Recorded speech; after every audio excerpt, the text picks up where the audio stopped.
Dalam bidang arkeologi, bahan radioaktif digunakan untuk menentukan umur fosil dan tapak sejarah. Walaupun penggunaannya pada dos yang lebih kecil, kelalaian seperti tidak melabel atau tidak menyimpan bahan dengan betul boleh menyebabkan pendedahan kepada pelajar, penyelidik dan pengunjung. Di makmal-makmal universiti dan pusat penyelidikan, bahan radioaktif digunakan dalam eksperimen dan kajian teknologi tinggi.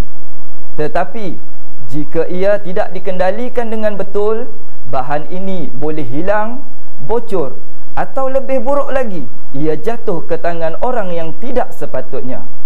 Ingat, kes kemalangan kapsul radioaktif di Australia Barat, ia telah mencetuskan amaran kebangsaan walaupun saiznya hanya sebesar butang.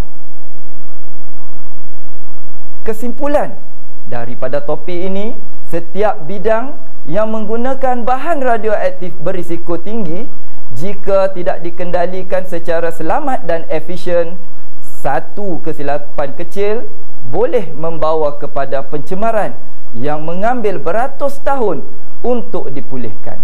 Maka, latihan, prosedur dan kesedaran mesti jadi keutamaan. Ingat, radiasi tidak berbau, tidak berwarna, tetapi kesannya boleh bertahan seumur hidup.